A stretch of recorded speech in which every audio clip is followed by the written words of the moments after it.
Um, Picture this scenario. Yeah. You are standing in your kitchen, right? And there's a very troubling, very steady drip coming from the ceiling right above your sink. Oh, man. That is just the absolute worst feeling. It really is. You need a plumber, and you need one right now. So you pull out your phone, you do a quick search, and you click on the first local plumbing business that looks, decent. Right. You're just looking for a fast solution. Exactly. The website is clean, they have a big call now button, the colors are nice, but you don't see any reviews. You don't see any stars. Nothing to actually prove they know what they're doing. Yeah, you don't see any proof that this company hasn't completely ruined someone else's ceiling in the past. So what do? You hesitate, You pause. Yeah. and then you do what almost every single one of us does in that exact moment. You open a new tab, you head over to Google, or maybe you open up Facebook just to check their ratings. Just to get that quick verification. Right. You want to see if other people trust them before you make that call. And right there, in that tiny little action of opening a new tab, that local business lost you. Completely lost you. The crazy part is, the business didn't even do anything wrong. They just suffered from this invisible phenomenon called the trust leak. Which is so common. It is. So today, we are doing a deep dive into a comprehensive strategy guide from the Shop Local channel, all about their website trust system, to figure out exactly how to plug that leak. And I think it's important to point out that this is a phenomenon that's incredibly relevant for you, the listener, regardless of your specific industry. Oh, absolutely. The mechanics of digital trust, they are universal. Whether you run a home service business, like say you're a roofer, an HVAC tech, or that plumber we just mentioned. Or even a professional practice, right? Like a dentist. Yeah, exactly. A dentist or a chiropractor or even a local retail shop. Any business that depends on establishing trust before the customer calls or books is highly vulnerable to this exact digital behavior. It's just human nature at this point. It really is. Understanding how that trust breaks down in real time is critical for survival today. Okay, let's unpack this. Because the core problem identified in these sources, it completely flips the script on how we usually think about online reputation. It really does challenge the standard assumptions. Right. We typically assume that if a business isn't getting calls, it's because they have bad reviews. But the source material argues that is rarely the case. Right. The key distinction the text makes here is profound. It states that most local businesses actually do not have a review problem at all. They provide great service. Exactly. They provide great service. They have strong 5-star reviews sitting right there on Google or on Facebook or Yelp. So the reviews exist. The reviews absolutely exist. What they actually have is a trust timing problem. A trust timing problem. So the asset is there, it's just deployed at the wrong moment. That's the perfect way to look at it. It's like a highly qualified job applicant showing up for an interview and leaving their glowing letters of recommendation in the car. Oh, that's a great analogy. Right. The proof exists. The applicant is fantastic, but the proof isn't in the room when the hiring manager is actually making the decision. It does you absolutely no good sitting out in the parking lot. Exactly. That is the exact mechanism at play here. The timing of the trust signal is completely misaligned with the timing of the purchasing decision. Which is when they are sitting on your website. Right. And that brings us to the psychology of what the Shop Local channel calls the trust leak. So a visitor lands on your business website actively looking for a solution. Like our guy with the leaky ceiling. Yeah, like the leaky ceiling guy. Hmm. Our brains are hardwired to avoid risk, especially when it comes to spending money or inviting a stranger into our home. We want that external validation. We crave it. We want the safety of the herd. So when that visitor doesn't immediately see customer proof, like stars or written testimonials, their brain throws up a tiny red flag. Which triggers that reflex to open the new tab. We leave the site to hunt for the proof ourselves. Exactly. And the leak itself is what happens the second they leave your digital property. Because they're gone. Once they go hunting for reviews on a third-party platform, the odds of them returning to your site just plummets. Because they've stepped out of your controlled environment and into, the wilderness of the internet. I'm guessing this is where the distractions hit. Oh, absolutely. Distractions are huge. Right. Like you open a tab to check a plumber's reviews, a text message pops up, you answer it, you open Instagram out of habit, and suddenly you've completely forgotten about your ceiling. Distraction is a huge factor, yes. But there is actually a much more direct threat outlined in the strategy guide. Oh, really? Worse than Instagram? Yes. Think about it. When that prospective customer searches for your company's reviews on a search engine, what do they see right next to your hard-earned reputation? Oh, no. Other plumbers? Paid advertisements for your direct competitors. Wow, yeah. And often, those competitors are running aggressive special promotions right there in the ads. So the customer's original intent was just to verify that you were trustworthy. Right. But the very action of leaving your site served them up on a silver platter to someone else. They were inches away from calling you, and the leak just drained them away.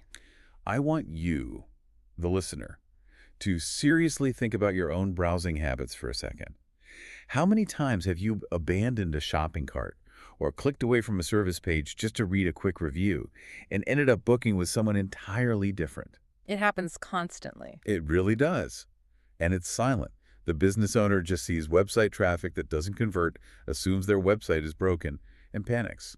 Which is a terrible position to be in. It is, which logically brings us to how we actually fix this without tearing the whole house down.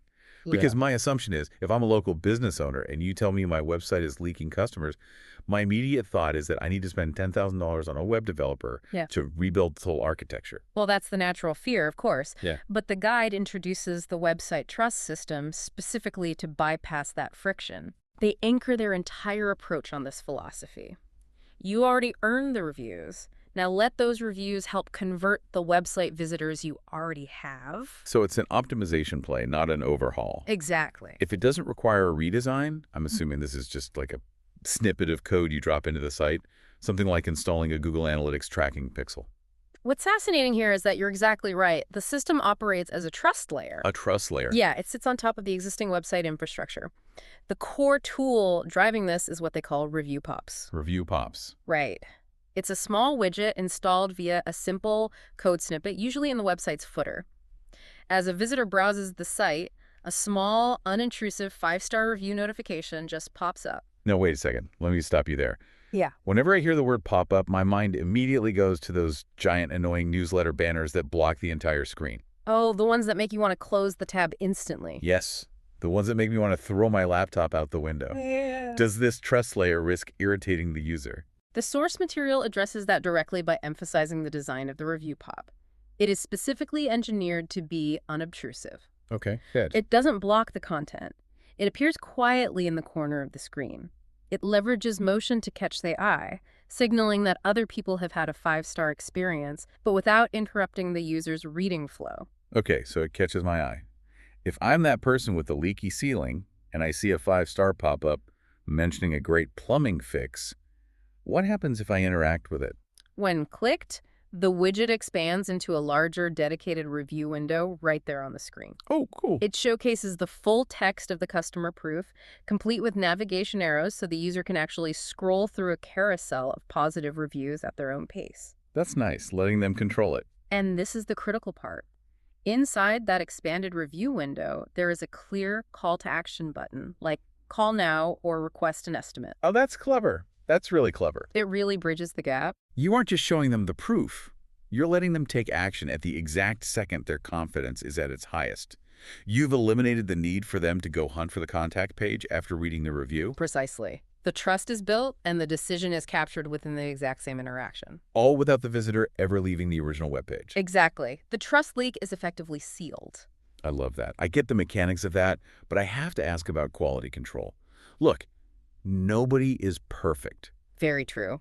Sometimes you get a customer who leaves a bizarre 2-star review because your technician parks slightly too close to their mailbox. Oh, it happens all the time. If I install this trust layer, is it just pulling blindly from the internet? Am I risking broadcasting a disgruntled rant right on my own site? The guide is very specific about the boundaries of control here. Businesses absolutely have the ability to filter out weaker or unwanted reviews. Okay, phew. Right. Provided that feature is set up in their account, you curate the pool. You are not forced to display a 1-star review to your visitors. Okay, so I can weed out the crazy ones. That's a relief. But can I meticulously script exactly who sees what and in what order? No, and that's actually an important limitation. While you can approve the pool of reviews, you cannot manually dictate the rotation order of those reviews. Oh, interesting. The system shuffles the deck automatically.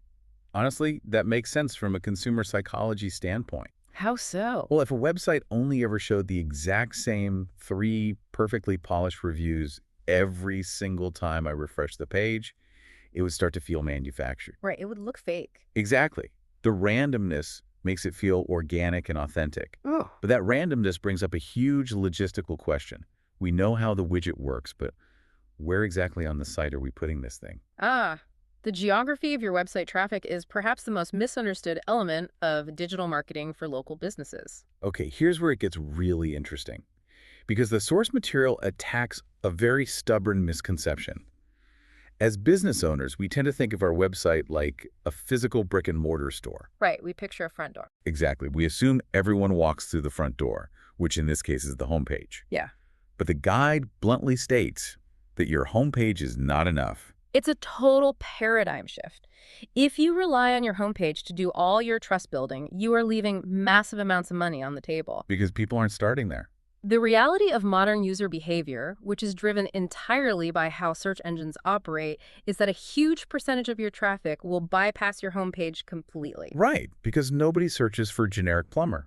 They search for highly specific problems. Exactly. If I understand this deep linking concept correctly, treating every single page like a landing page is the only way to survive. It's like having a beautiful storefront display, but 80% of your customers are being beamed directly into aisle 4 by a teleporter. I love that visual. That's exactly it. If aisle 4 looks sketchy and has no signs of life, it doesn't matter how gorgeous the front window is, they're going to leave. That is a highly accurate way to look at it. If someone searches Google for, say, emergency root canal near me, yeah, painful search. But the search engine's algorithm wants to provide the most relevant answer to that pain. It's not going to send that user to a dentist's generic homepage with a welcome video and a list of staff hobbies. No, they don't care about hobbies right now. Exactly. It's going to drop them directly onto the specific service page dedicated to root canals, or maybe a location-specific page, or even a blog post about tooth pain.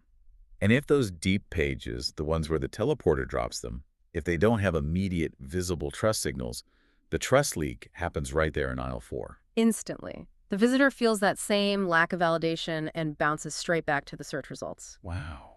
That is exactly why the strategy guide emphasizes that this trust layer must be active across the entire website, not just the homepage. Let me play devil's advocate for a second, though. Go for it. If I'm an ambitious contractor, say I do plumbing, but I also do roof repair, and we've established I can't control the exact rotation of the review pops. Right, the automatic shuffle. Yeah. Does that mean a customer who lands on my plumbing page might see a review pop up praising my roofing work? According to the strict rules of the tool's architecture outlined in the text, yes. All review widgets for a single business account pull from the exact same visible review set. Okay. We cannot promise different selected reviews for different service pages. But doesn't that break the spell? If I'm looking for a root canal and a review pops up saying, they did a great job whitening my teeth, does that actually help build trust for the major surgery I need? It's a totally natural concern, but the overarching philosophy of the Shop Local channel strongly counters it. Really? How? Their logic here relies on a broader psychological principle called the halo effect of general competence. The halo effect. Right. The guide argues that visible proof of trustworthiness across the board is vastly superior to hidden proof. So a 5-star review for roofing still proves your company shows up on time, respects the property, and charges a fair price. It establishes the baseline character of the business. Exactly. The mere presence of verified customer satisfaction is the primary driver. It signals that you are a legitimate, reliable entity. You aren't going to steal my money. Right. Consumers are savvy enough to understand that a highly rated business generally maintains its standards across all its services. Sending them away to a third-party site to find a specific review is always riskier than showing them generalized proof of excellence right where they are. That makes a lot of sense, actually. You're trying to establish that you aren't the scam artist first. The specific technical competence is secondary to basic human reliability. Absolutely. But plugging that leak and getting the trust layer on the site is ultimately just playing defense. You stop losing people. What fascinated me as I kept reading the source material is that the real growth happens when you take those same reviews and start playing offense. If we connect this to the bigger picture, the strategy guide introduces a concept called reputation marketing. Right. And they are very deliberate in distinguishing this from simply managing your reputation. Managing being the defensive part. Exactly. Managing is defensive. It's hoping people say nice things and putting out fires when they don't. Reputation marketing is an active, aggressive strategy. It's treating a written review not just as a nice little badge of honor, but as raw material, as a marketing asset. Precisely. It's about turning your hard-earned reputation into active content that works across your entire sales ecosystem. Love that. The source document outlines a very specific product ladder, but rather than just looking at it as a list of software upgrades, we should really view it as an escalation of psychological impact. Break that escalation down for us. How does a business go from just having a pop-up widget to deploying full-scale reputation marketing? Well, it starts with overcoming the business owner's natural skepticism. The entry point is a 14-day website trust trial. Which lowers the barrier to entry. Right. This is purely about proving the concept with zero friction. You install the text-based review pops, you seal the leak, and you just watch the conversion rate on your existing traffic. It's the show, don't tell phase. Yeah. But where do they guide the business after that trust is established? Once the core website trust system is running, the guide suggests a psychological shift. They recommend upgrading those text reviews into what they call rep videos, or 5-star review videos. Now, why the push for video? Text is so much easier to produce and host. I'm assuming this comes back to consumer psychology and how our brains process information. Entirely. Text is effective, but in an era of AI and bots, consumers know that text can be faked. Oh, easily. Anyone can write a fake review. Exactly. But when you elevate a review to a visual medium, you change the dynamic. Seeing a human face or hearing a voice, or even just watching a professionally produced video highlighting that 5-star experience, it triggers a deeper level of empathy. It makes it real. It starts to form a parasocial bond. The prospective customer isn't just reading data anymore, they're absorbing a narrative. It grabs attention in a way a block of text simply cannot. And I'd imagine that visual asset is far more versatile, which probably leads into the top tier of their ladder, right? Yes, the culmination is the full reputation marketing system. The philosophy here is omnipresence. Omnipresence. Being everywhere. Right. The trust you've gathered doesn't just sit on your website waiting to be found. It is actively deployed everywhere your prospect spends their time. The text and videos are transformed into social media graphics. Well, They are embedded directly into your email follow-up sequences. They are integrated into the actual sales presentations your team uses in the field. I get the power of omnipresence, but let me push back again here. Sure. If you blast the exact same customer quote across your website, your Facebook feed, your Instagram, and your email newsletters, doesn't it start to feel like spam? Doesn't the consumer eventually just tune it out? That's where context and rotation become absolutely vital. The guide isn't advocating for spamming a single review everywhere. Okay. It's about utilizing the entire pool of curated reviews to ensure that at every touch point of the customer journey, there is a contextual layer of trust. So it's fresh every time. Right. If someone abandons your site, they might see a reputation video on Facebook. If they request a quote but don't book, the follow-up email contains a different testimonial reinforcing your reliability. It's about repetition of the theme of excellence, not just repeating the same sentence over and over. It's surrounding the consumer with proof. You're taking this one pure asset, the honest words of a happy customer, and you are weaving it into the DNA of every interaction they have with your brand. Beautifully said. And what I really appreciate about the tone of this strategy guide is how grounded it is. There is no confusing technical jargon, no promises of overnight millions, just a clear-eyed look at a behavioral problem, the trust leak, and a mechanical solution, putting the trust where the decisions actually happen. It's a strategy that fundamentally respects both the intelligence of the consumer and the time of the business owner. It doesn't ask the business to reinvent what they do, it simply asks them to make their existing excellence visible. So what does this all mean? Let's bring this home.